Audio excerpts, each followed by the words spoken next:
So now it's 6 a.m. in the morning and I'm back and I'm about to check if the camera is still working, and I think I can see some lights. It looks like it's working perfectly. It's still going. There's no fog on the lens. Perfect.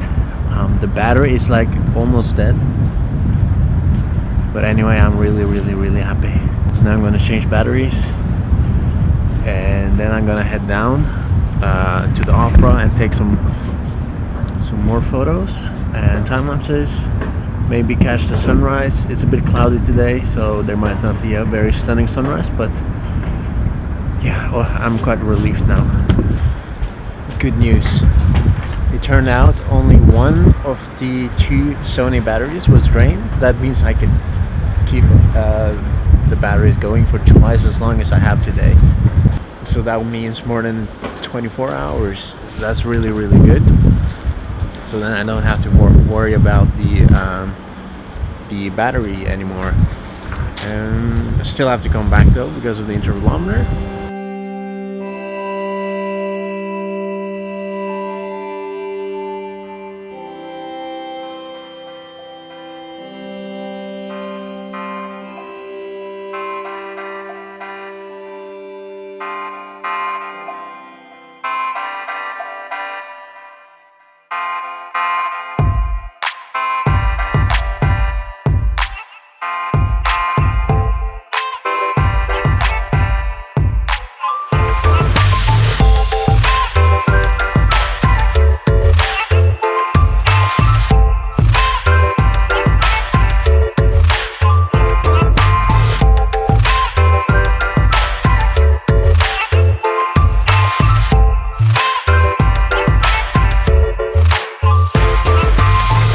Also, I wanted to say about the internal intervalometer. The best one I ever used is on the GH4, which is also extremely fast, like the ATD. And the interface for the intervalometer is very simple, and yeah, I just love it. It's really good.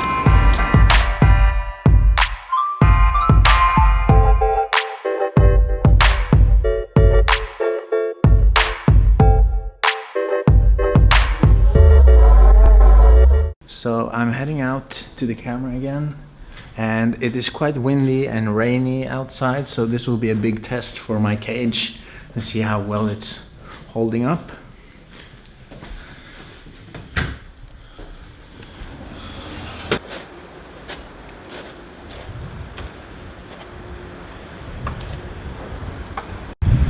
Unfortunately, it looks like it's so windy that the rain has come onto the lens, which is not good at all, but I don't know if it's a big problem.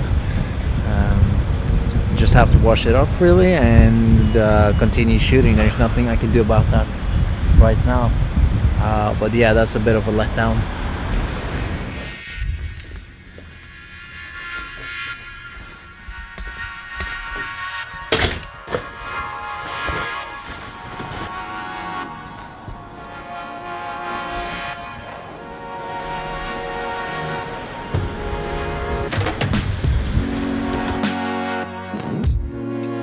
I should probably have built a larger thing over here to protect it more, but when it is as windy as it is now, it's coming like almost horizontally anyway.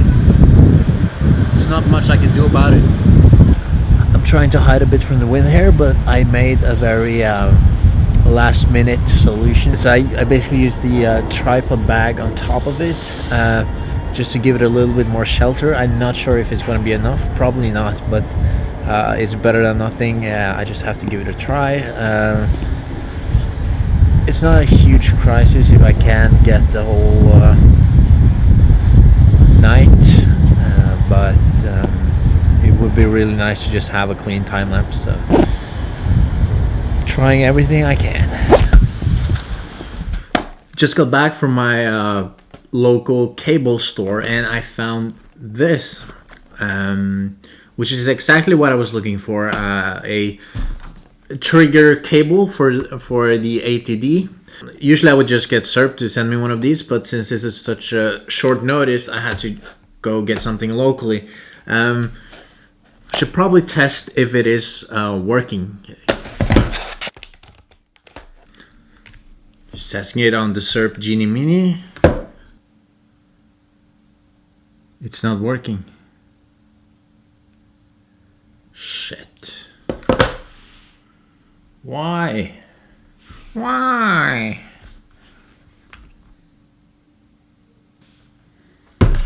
Let's Google.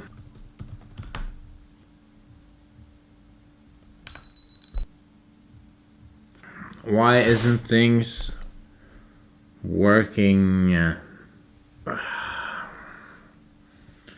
What am I gonna do then? It should be the right cable, so maybe I'll try it on something different than the... Actually, I have an old trigger trap thing for my phone. Maybe I'll try use that. The trigger trap was something I bought a while ago, which basically lets you plug in and use your phone as an external intervalometer. I never really used it, but let's give it a try. Seems like it's not working, so I don't know what to do. I have no idea what to do. So it's definitely the cable that's the problem. A few hours later, I finally found a solution to the problem. So what I saw here is that on this cable I bought, there is also a kind of a base screw-on thing that's made out of metal. And I don't know much about cables, but I know that where the metal is, that's where the signals go through. So I figured I found, fortunately, this extension cable from an old DIY rig I used, and it has a metal thing on the end. So when I plug these two together, that metal is meeting each other, something that's not happening here because the camera doesn't have this metal ring around it. So now when I trigger the camera through the SERP Genie Mini, it's working. That's a relief.